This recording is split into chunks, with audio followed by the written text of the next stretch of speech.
हज़रत मालिक बिन दिनार फरमाते मैंने 60 हज किए। एक हज के मौके पर मैंने बड़ा रश देखा, लाखों का इज्तिमा हुआ। मेरी बातों की समझ तो आ रही है ना आप दोस्तों? जो नहीं बोल रहे उन्हें भी आ रही है ना? अल्लाह जज़ा दे। कहते लाखों का मजमा था तो मेरे दिल में ख्याल आया, मैंने कहा अल्लाह इतने लोग आए हैं, इनका हज कबूल भी हुआ है कि नहीं? फरमाते मैं सोच रहा था तो रात को ना ख्वाब में मैंने किसी कहने वाले को कहते हुए सुना कि सब का कबूल हो गया है। बल्ख का रहने वाला मोहम्मद बिन हारून बल्खी है, उसका हज कबूल नहीं। फरमाते शहरों के अलग-अलग खैमे लगते थे। अब भी आप हज करने जाएं तो पाकिस्तानियों की रिहाइशें अलग होती हैं, इंडियन की अलग, बांग्लादेश के अलग, मिस्री, यमनी, सब लोग अलग-अलग रिहाइशें होती हैं, झंडे लगे होते हैं मुल्कों के। कहते मैंने सवेरे उठ के ढूंढना शुरू कर दिया, ढूंढता हूँ वो बंदा मिले। कहते जहाँ बल्ख शहर के लोग रहते थे वहाँ चला गया तो मैंने लोगों से पूछा तुम में मोहम्मद बिन हारून बल्खी कौन है?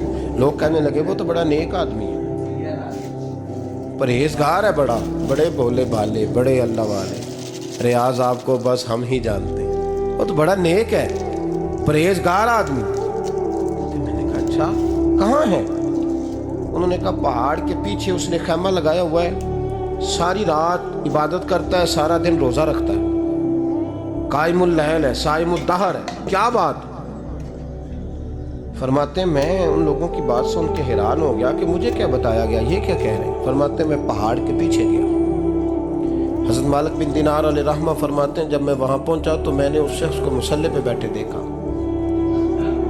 कसरत इबादत के आसार उसके वजूद पर नजर आ रहे, सीधा बाजू उसका कटा हुआ था। फरमाते 2 रकते मुकम्मल करके ना मैंने उससे अस्सलामु अलैकुम कहा तो मुझे कहने लगा वालेकुम सलाम, आप मालिक बिन दिनार हैं? मैंने कहा बड़ी इसकी फिरासत है। फरमाते फिर उसने ठंडी सांस ली, कहने लगा आपको ख्वाब आई होगी कि मेरा हज कबूल नहीं हुआ। फरमाते मुझ पर और बिजली गिरी कि क्या कह रहा है? मैंने कहा यार लोग भी तेरी तारीफ कर रहे हैं और तेरी बसीरत भी बड़ी है, तो ये माजरा क्या है? कहने लगा आप ना पूछें। ये कह के उसने रोना शुरू किया, देर तक रोता रहा। मैंने कहा नहीं यार तू बता। कहने लगा नहीं आप ना पूछें, आप नाराज हो। मैंने कहा मैं नहीं होता, तू बोल ना।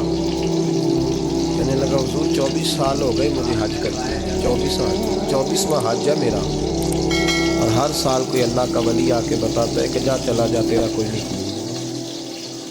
बेपरवाही वेख सज्जन दी जिथे किसे दी पेश न जावे, उन्हें ताजा वाले दर दर रोले ते मंगते तख्त बिठावे, आजम किसे नू कारा मिलदा ही कोई काबे ओ खाली आवे।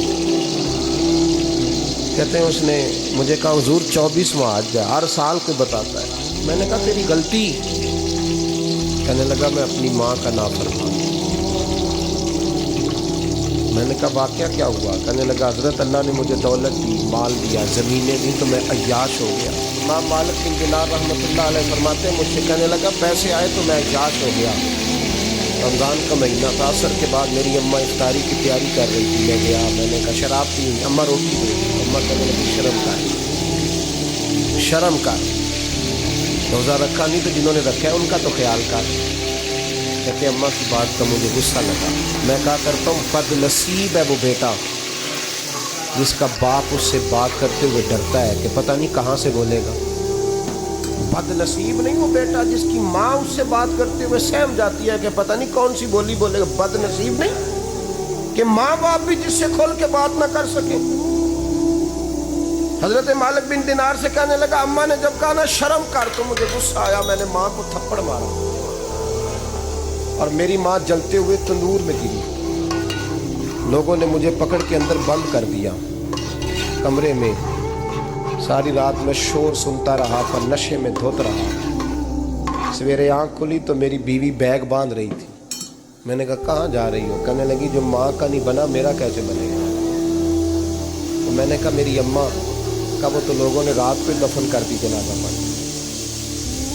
तड़प के कहने लगा मुझे क्यों नहीं बताया? तो कहते हैं लोग कहने लगे तेरी मरती हुई माँ कह गई थी इसे मेरा मुंह ना देखने दे। میرے جنازے کے قریب نہ آئے۔ حضرت مالک بن دینار فرماتے ہیں جب اس نے یہ بات سنائی تو میں نے بھی اس کے منہ پہ تھپڑ مارا۔ میں نے کہا تو اسی قابل ہے۔ کہتے ہیں وہ رونے لگا، حضور دعا کرے اللہ مجھ سے راضی ہو جائے۔ کہنے لگا جب ماں کی انتقال کی خبر ملی تو میں نے کلاڑی لے کے وہ ہاتھ کاٹ دیا جس سے ماں کو مارا تھا۔ میں نے ساری جائیدادیں خیرات کر دی۔ 24 سال ہو گئے، 24 سال ساری رات نماز پڑھتا ہوں، روزہ رکھتا ہوں، حج کرتا ہوں، اور ہر سال کوئی آ کے کہتا ہے جا دوڑ جا تیرا کوئی نہیں قبول ہوگا۔ حضور دعا کرے مالک راضی ہو جائے۔ فرماتے ہیں میں تھپڑ مار کے آ گیا۔ میں نے کہا تجھ سے راضی ہو جائے اتنے ظالم سے؟ امام مالک فرماتے ہیں رات کو آ کے سویا تو مجھے خواب میں رسول پاک کا دیدار ہوا۔ تو نبی پاک علیہ السلام نے فرمایا مالک تو اسے مایوس کیوں کر رہا ہے؟ اللہ تو بڑا مہربان ہے۔ کہا حضور ماں کے نافرمان کو معافی کیسے ملے گی؟ تو امام مالک فرمانے لگے نبی کریم نے فرمایا جا اسے جا کے بتا دے تجھے قیامت میں تیری ماں کی وجہ سے بخش دیا جائے گا۔ کہا حضور اماں کی وجہ سے کس طرح؟ تو محبوب فرمانے لگے اس کی ماں قیامت میں اس کے خلاف مقدمہ دائر کرے گی رب کریم کی عدالت میں، اے اللہ میں نے 9 ماہ پیٹ میں رکھا، درد سہ کے اسے جنا، جگر کا خون پلا کے پالا، اور اسی نے مجھے قتل کیا۔ رب کریم اس کی ماں کا مقدمہ سن کے کہے گا اٹھاؤ اس کو دوزخ میں پھینکو، اس نے ماں جلائی تھی اسے بھی جلاؤ۔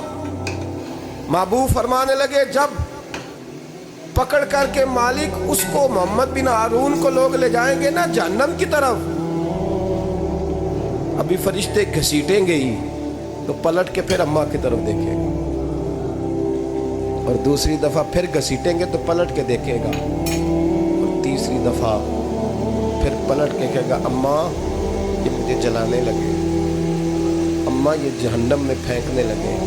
میرے حبیب فرمانے لگے وہ جل کے مرنے والی ماں وہاں بھی بول پڑے گی، کہے گی یا اللہ چل میں نے معاف کیا تو بھی معاف کر دے، اے اللہ میں نے معاف کیا تو بھی معاف کر دے، اللہ تو معاف کر دے اسے۔